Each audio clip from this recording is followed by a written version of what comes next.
no Senado, sendo discutido hoje, no caso relatado pelo senador Paulo Paim. Então o projeto foi aprovado na Câmara e foi em seguida para o Senado no formato que estava. Passou por essa comissão especial, que foi criada, na época o relator foi o Roberto Santiago e o presidente foi o Sandro Mabel. Sandro Mabel não é mais deputado hoje, mas está na Secretaria Especial do Governo, do atual governo, do governo Temer. E aí, então, o que foi efetivamente debatido nessa comissão? Como eu falei, responsabilidade subsidiária e solidária, atividade meio fim, a valorização do trabalho do trabalhador, paridade entre empregados e terceirizados, o ambiente de trabalho, terceirização do setor público e o enfraquecimento da atividade sindical. Esses foram temas que foram debatidos na comissão especial criada na Câmara dos Deputados e que deu origem ao projeto que hoje está em tramitação no Senado Federal. Aí o relator, no final, o relator da comissão especial foi o Roberto Santiago, que produziu um texto que serviu de base para o Arthur Maia, que foi o relator final na terceirização pela CCJ, para encaminhar o projeto. Mas enfim, não vou levar isso aqui adiante. Aqui só para a gente ter a posição das centrais, elas continuam com as posições mais claras em relação, mais ou menos nessas mesmas características, em relação ao tema terceirização. Então as posições principais são, no caso da CUT, proibir na atividade fim, todas as centrais praticamente, talvez só a CSB que tem uma posição diferente, de proibir a terceirização na atividade fim. Mas, em geral, há uma unanimidade dentro das entidades sindicais, em especial das centrais, de proibir a terceirização na atividade fim. Então, permitir só na atividade meio. Esse é um ponto que une as entidades. Eu acho que esse ponto, justamente por unir as entidades, devia ser o ponto principal para partir para uma atuação conjunta dessas entidades em relação ao tema terceirização. Porque isso aí já é um avanço grande de você proibir, de limitar o avanço da terceirização, que hoje é em toda a área da empresa. Então, você procurar trazer esse regramento para fazer com que essa atividade de terceirização possa ter o limite até a atividade meio das empresas, isso seria interessante. Aí tem isonomia entre trabalhadores, a responsabilidade solidária também é uma questão que é comum entre todas as centrais. Eu não vou comentar de todas aqui, todos os elementos, porque senão depois esse material pode ficar, vocês podem pegar e aí dar uma olhada para ver quais são os principais pontos. Eu só estou destacando ali, responsabilidade solidária e subsidiária, é o que defende também a força, então há um consenso dentro desse aspecto. A nova central, mesma coisa, proibir na atividade fim e responsabilidade solidária. A CTB, proibida na atividade fim e responsabilidade solidária também. A UGT, também na atividade fim e responsabilidade solidária também. Vou de novo. Voltou. A CSB, responsabilidade solidária, e aí ela tem dificuldade na definição do que é atividade meio e fim das empresas. No primeiro momento, ela discutia essa questão da atividade meio e fim, e aí tinha que caracterizar melhor o que seria atividade meio e fim dentro das empresas, para ela poder tomar uma decisão, no caso da CSB. E aí a posição das confederações patronais seria o quê? Permitir a atividade de terceirização em qualquer parte da empresa, ou seja, não só na atividade meio, em qualquer parte. Isso é também consenso entre as entidades patronais. Aí, mesma coisa da CNC, que o relator, vice-presidente da CNC, é relator de um dos projetos que está na Câmara. CNF é a mesma coisa. Só tem uma que eu acho que é só a Confederação Nacional de Saúde que muda, que define a atividade meio, para definir o que é atividade meio e fim das empresas, para poder tocar essa questão da terceirização.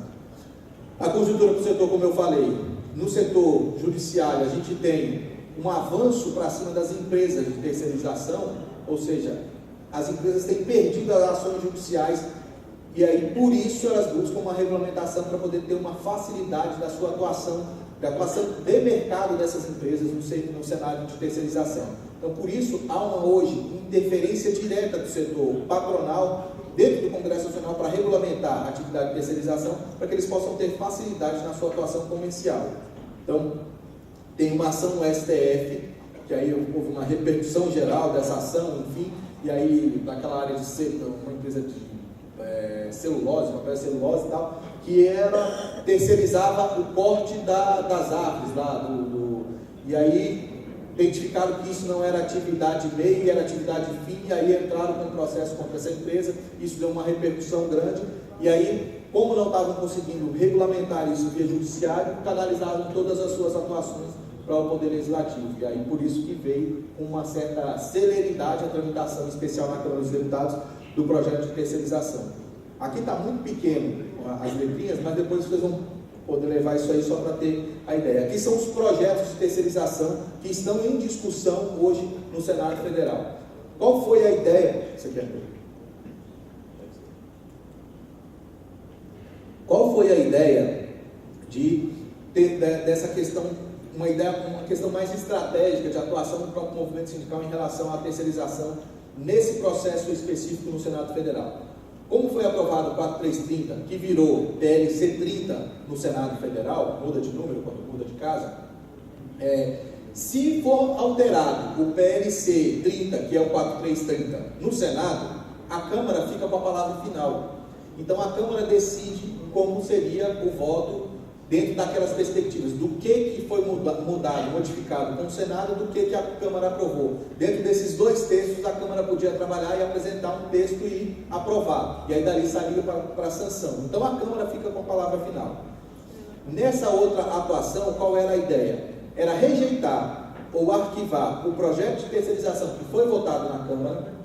Como nós temos uma negociação um pouco mais facilitada, como hoje o Senado Federal, lá atrás o Senado era mais difícil, hoje já é mais fácil o Senado. Então nós temos uma flexibilidade com o Senado de articulação, de negociação um pouco mais fácil com o Senado Federal. Então o Senado aprovaria um texto de origem do Senado, rejeitaria o da Câmara, e aí esse texto do Senado passaria para a Câmara. A Câmara podia fazer as mudanças que fossem feitas na Câmara, e esse texto voltaria para o Senado, dar a palavra final dentro de uma negociação já mais consolidada na casa, no caso o Senado Federal. Então, por isso essa estratégia de tentar fazer com que o projeto fique especificamente para a decisão do Senado Federal e não para a decisão da Câmara. O medo especial era mais pelo Cunha.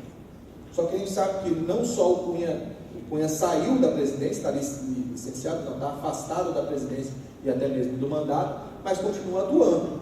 Então não adianta ter tanta certeza de que ele não vai continuar atuando, mesmo se o projeto retorne para a Câmara dos Deputados. Então, o ideal é que se resolva isso pelo Senado, justamente numa perspectiva que o Senado está mais acolhedor das propostas do movimento sindical. Aqui é o projeto PLS 87, é um projeto antigo, que quem relatava o projeto era o Armando Monteiro. Armando Monteiro, que foi presidente da CNI, ministro do Ministério de Desenvolvimento, Indústria e Comércio e Serviço, né? Então, quando ele estava senador, ele apresentou antecipadamente um relatório que era igual ao relatório da Câmara. Ele disse que foi mera coincidência, ou seja, parece que eles não conversaram antes, foi apenas uma coincidência. Ele apresentou um projeto idêntico ao projeto da Câmara. Então, depois ele saiu se licenciou para ser ministro, mas o projeto continuou, obviamente, e aí um dos relatores é o Paim, porque dentro da comissão qual o Paim preside, ele mesmo relata o projeto. O projeto prevê a relação subsidiária, ou seja, nas responsabilidades trabalhistas, então não é a relação solidária, é subsidiária, e também a questão da subcontratação de serviço. Como eu falei, quase todos os projetos vão estar presentes essa possibilidade de subcontratação. Esse é o PLC 30, que é o que foi aprovado na Câmara. Então o PLC 30 que está no Senado é esse que foi aprovado na Câmara. Também prevê, olha lá, subcontratação de serviço para outra empresa. Então quase todos prevêem essa subcontratação. E tem uma outra questão que a gente não observa muito, mas a questão da periodização que está inserida nas entrelinhas desse projeto. Quando ele identifica que a empresa pode ser uma empresa com um sócio, aí ele acaba tendo uma tendência de que essa empresa não vai ter empregados. Não tendo empregados, todo mundo aqui pode ter uma empresa, e todo mundo vai ser o quê? PJ. Ninguém vai ser mais empregado. Então, se a possibilidade de você abrir uma empresa de terceirização com um dono, com um sócio, então isso vira o quê? A empresa de um homem só, que aí vira a pejotização efetivamente. Então, o próprio patrão vai criar essa empresa para você, no seu nome, para eles contratar a sua empresa e não mais te contratar com todos os direitos que você teria em tese. Aqui é o projeto em tese mais avançado. Eu não vou ler ele todo para não ser tão cansativo. É o projeto mais avançado, que o projeto foi apresentado pelo senador Paim junto com o Randolfo, e esse projeto é o mais avançado do ponto de vista de proteção aos trabalhadores. Porém, é o que tem mais resistência pela classe patronal, claro. Então, esse projeto, ele, apesar de ser mais avançado, a gente não tem muita perspectiva de que ele avance do ponto de vista de tramitação. Então, há uma dificuldade nele. O que está mais, diria, no meio termo, seria esse do deputado Crivella, do senador Crivella, desculpa, que é o PLS 300, que foi apresentado recentemente, onde ele faz algumas previsões, por exemplo, de limitar a terceirização na atividade meio, só na atividade meio. Então, isso, de certa forma, foi um avanço numa nova proposta que veio do senador Crivella, dentro de um cenário que estava em discussão ainda, que esse projeto é de 2015, que estava em discussão efervescente ainda o tema terceirização. Então, é importante observar, ou seja, um senador apresentar um projeto com essas características, a casa toma uma atenção e uma tendência àquela observação que ele fez, ou seja, terceirização só na atividade meio. A partir daí nós fizemos uma pesquisa para identificar se os senadores tinham a tendência de realmente estar votando um projeto que limitasse a terceirização na atividade meio. E realmente, dos 81 senadores, mais de 42, 43 senadores estavam dispostos a votar um projeto que limitava a atividade de terceirização apenas à atividade meio, o que é bastante interessante para o movimento sindical. E esse projeto aí era o que acumulava mais força, justamente porque era um projeto mais brando, não era tão radical em relação à proteção dos trabalhadores, mas porém trazia algumas limitações e que dava uma margem de negociação com o setor patronal e o próprio movimento sindical de trabalhadores para poder avançar. E essa perspectiva, aí o senador Paulo Paim tem de negociar com esses atores para poder avançar nesse aspecto. Diante dessas informações com relação à terceirização, aí a gente volta para uma atuação do movimento sindical. E que a gente falou nessa atuação de base do movimento sindical, e aí como é que fica essa atuação em cima da terceirização.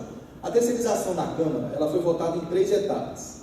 Votou primeiro a urgência da terceirização, depois votou o texto base, e depois votaram as ressalvas, ou as emendas à terceirização. E aí, olha só como essa atividade de base, eu dei o exemplo do Poder Judiciário, agora eu vou dar o exemplo da terceirização. Como essa atividade de base, ela é valorosa e surte efeito.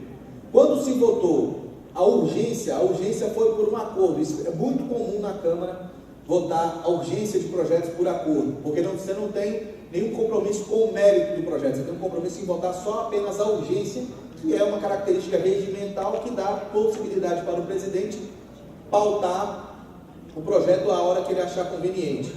Então, a urgência tinha acordo. Quando se votou a urgência desse projeto, aí as entidades se mobilizaram nos estados. E aí provavelmente vocês devem ter participado disso. Aí, ou seja, fizeram cartazes de manifestações nos estados dizendo: são traidores dos trabalhadores porque votaram na terceirização, porque tinham votado apenas na urgência.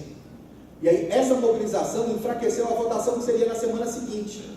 E aí eu presente no plenário justamente para conversar com os parlamentares para ver sobre a votação de terceirização. E eles falaram assim: não vou votar porque no meu Facebook está fulano falando que eu sou traidor. O outro: não vou votar porque eu fui recebido do aeroporto com um cartaz dizendo: traiu os trabalhadores. Eu não vou votar porque hoje no aeroporto aqui tinha um sindicato lá da minha cidade com um cartaz dizendo que eu estava traindo eles porque eu estava votando com a terceirização. Então, olha a mobilização do movimento sindical e o que gerou. Mas aí teve um esquecimento aí, tinha um intervalinho, que era um feriado que caiu numa terça-feira. E esse feriado desmobilizou as entidades sindicais que estavam nessa atividade nos aeroportos e nos estados, desmobilizou as entidades, distensionou isso em cima dos parlamentares. Então, na semana seguinte, o feriado, ou seja, uma semana depois das ações, eles votaram ao projeto de terceirização, e na outra semana, as emendas, os destaques, na verdade, que a gente chama de destaque, os destaques da terceirização. Então, se a mobilização tivesse continuado, provavelmente os parlamentares não teriam votado, porque teriam um pé atrás com relação a essa mobilização. Então, isso vale a gente destacar. Por que vale a gente destacar? Porque a gente está num momento enfraquecido da nossa representação dentro do Congresso Nacional. Isso aqui mostra, ó, 50 membros, hoje 52, com essas mudanças aí você volta um número um pouco mais expressivo, 52 parlamentares são em tese da bancada sindical ou bancada trabalhista, ou dos trabalhadores.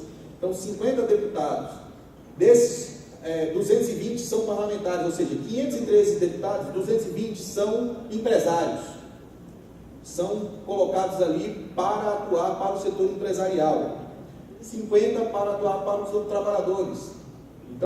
Dificuldade de atuação dentro de uma perspectiva de representação, ou seja, nós, trabalhadores, somos subrepresentados dentro do Congresso Nacional. Então nós temos que ter uma atuação muito mais forte fora do Congresso, para sensibilizar os parlamentares na hora do voto, para que eles tenham consciência de que os trabalhadores estão sabendo efetivamente o que está acontecendo, para poder ter essa atuação e gerar esse efeito no Congresso Nacional. Então, com essa subrepresentação, fica extremamente complicado esperar ou garantir através dessa avaliação de Congresso que daquilo do Congresso Nacional possa sair algo favorável para os trabalhadores, sem que os trabalhadores não trabalhem nas bases para poder garantir essas votações. Então, fica aí essa questão em relação em especial à terceirização.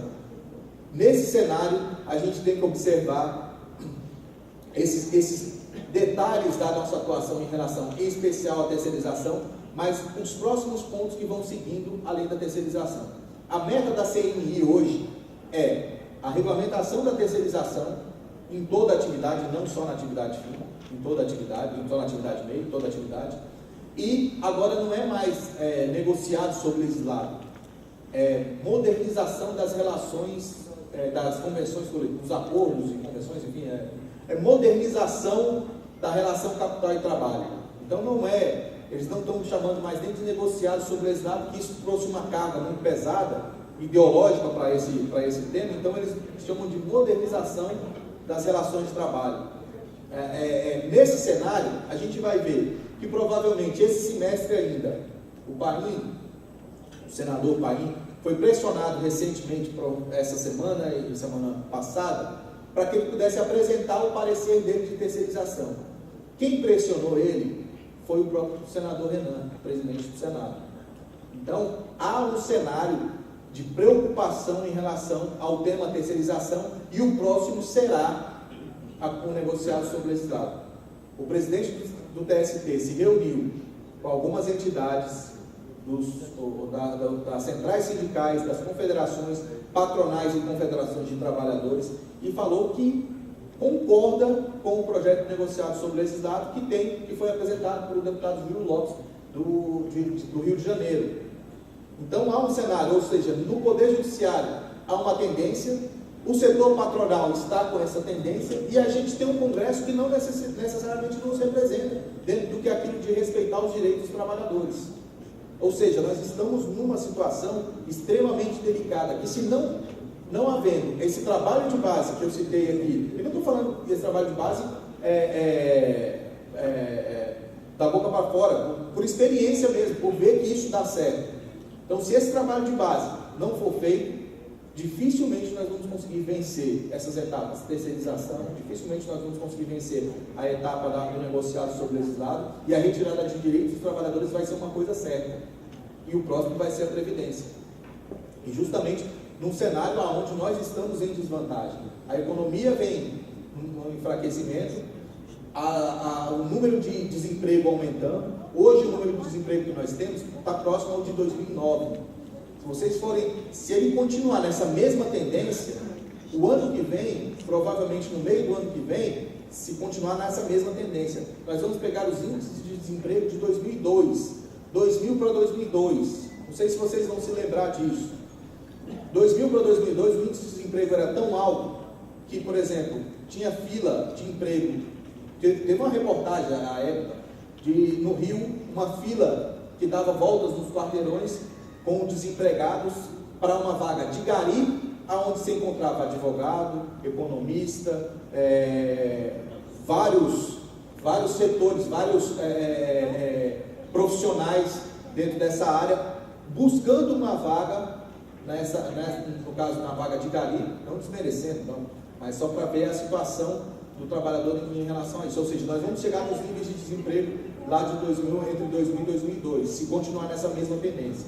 E se nós não garantirmos direitos para os trabalhadores, a tendência é de cada vez mais fragilizar essa questão ainda. Então, fica essa avaliação dentro desse cenário. Acho que é positivo fazer essa intervenção nessa subrepresentação que nós temos, buscar fazer essa intervenção e essa atuação nos estados, para que nós possamos ter um mínimo de vitória dentro dessas questões em discussão no Congresso Nacional. Eu fico por aqui para a gente tentar fazer um debate, fico à disposição de vocês, mais uma vez obrigado, vocês tiveram que me aguentar, antes do almoço e depois do almoço. Depois do almoço é um pouco mais cruel, porque aí dá sono, é mais difícil, mas antes do almoço também, né, porque aí você deu fome, então, mas antecipadamente eu paguei o coffee break, já combinei com o Oswaldo, vai ser descontado os meus honorários o coffee break, para poder vocês, pelo menos naquele primeiro momento, estarem mais atentos. Agora a intenção é o quê? Da gente fazer um debate, da gente procurar tentar buscar tirar algumas dúvidas, caso tenha, se eu puder tirar, claro, e também fazer um debate sobre aquilo que eu falei no final da manhã. Obrigado, gente, desculpa pelo tempo que tomei.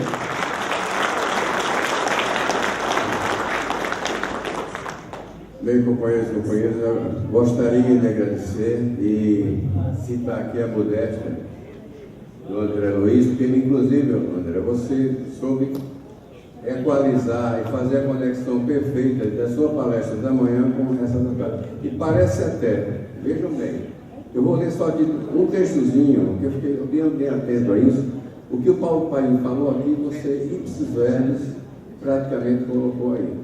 Ou seja, quer dizer, como vocês estão realmente atenados, né, com essa ideia. Então, o Paulo Paim tinha dito aqui, eu fiquei bem atento. São 55 projetos.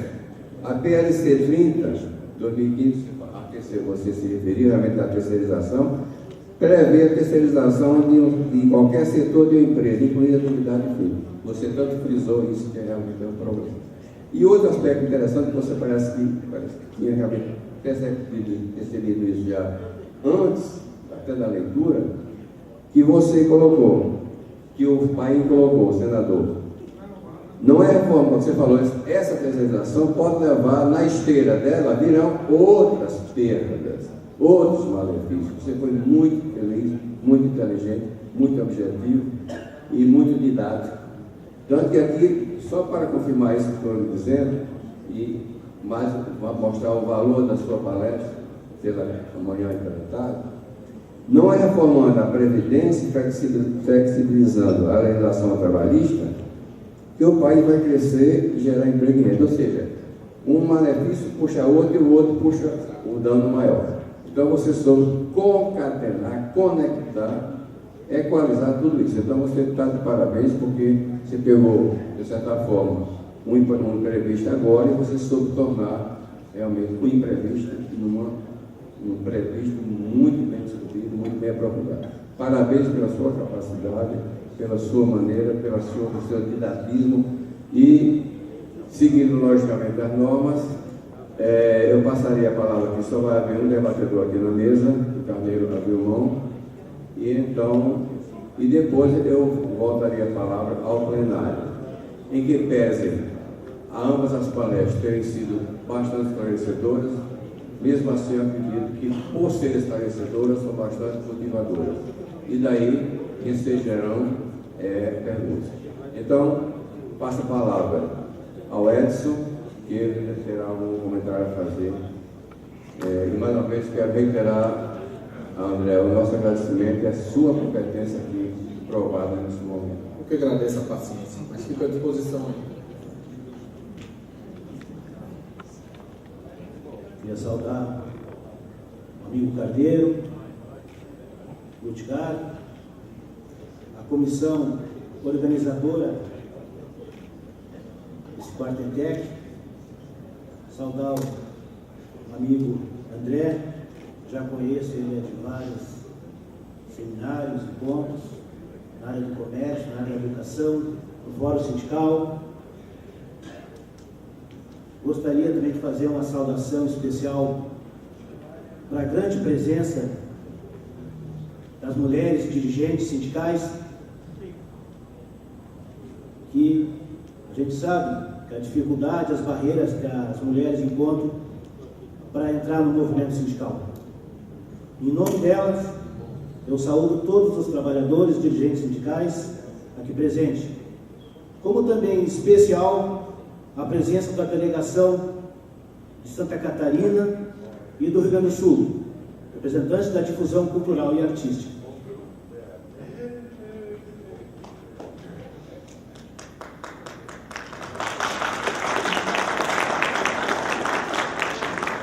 Muito obrigado. Eu, nesses 30 anos que eu estou no movimento sindical, até hoje eu não me defini ainda se eu sou dirigente comunitário ou dirigente sindical. Somando o que o André colocou ali, nós, a maioria dos sindicatos, a tendência é pensar só salário e direitos. Eu, falando como do movimento comunitário, penso que as dificuldades começam lá embaixo, lá na vila, lá no bairro, na periferia. Lá começa o movimento sindical. Depois vem subindo para a representação na Câmara de Vereadores, na Câmara Federal, Assembleia Legislativa, e assim vai.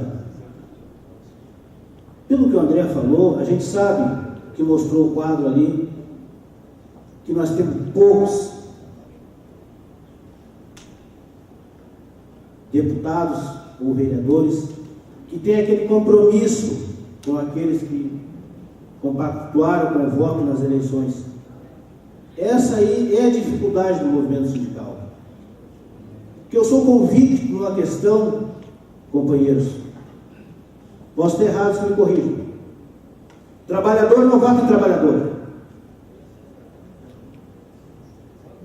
O eleitorado, na maioria, vota naquele que fala bonito, naquele que se veste bem, aquele que tem um carro do ano, e depois, muitas vezes, até para a gente chegar no gabinete, ou seja, na Câmara de Vereadores, ou seja, na Assembleia Legislativa, e implorar para ser recebido. Assim está o movimento sindical. Nós temos que mudar essa conjuntura. Falo um exemplo no Rio Grande do Sul. Nós temos a coordenação das federações lá, de todos os segmentos, que se reúnem mensalmente, é comerciário, é trabalhadores da cultura, da educação, do comércio, da alimentação, da indústria metalúrgica, onde nós fizemos a nossa luta, nossos enfrentamentos, como disse o André, aquelas oposições de madrugada, pegando os deputados no aeroporto para fazer aquele pedido, implorar para eles: vote contra o projeto tal, vote a favor do projeto tal. Mesmo sendo aqueles companheiros, digo companheiros,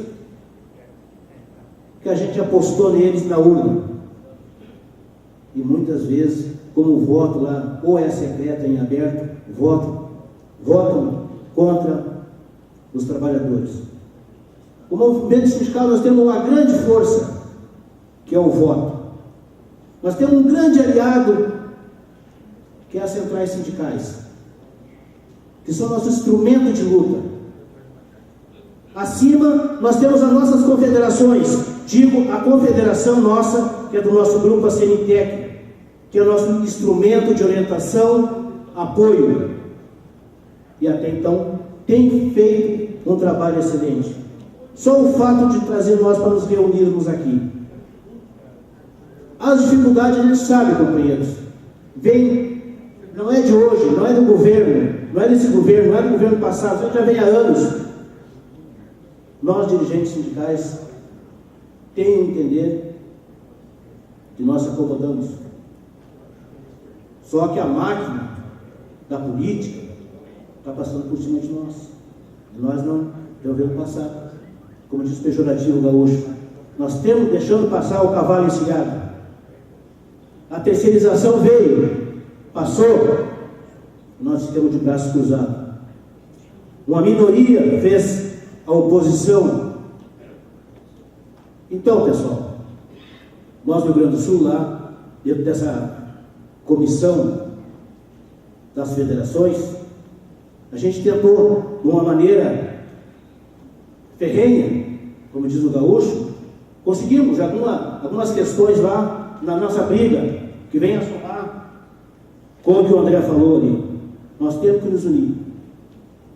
Temos que nos unir para poder conquistar nossos objetivos.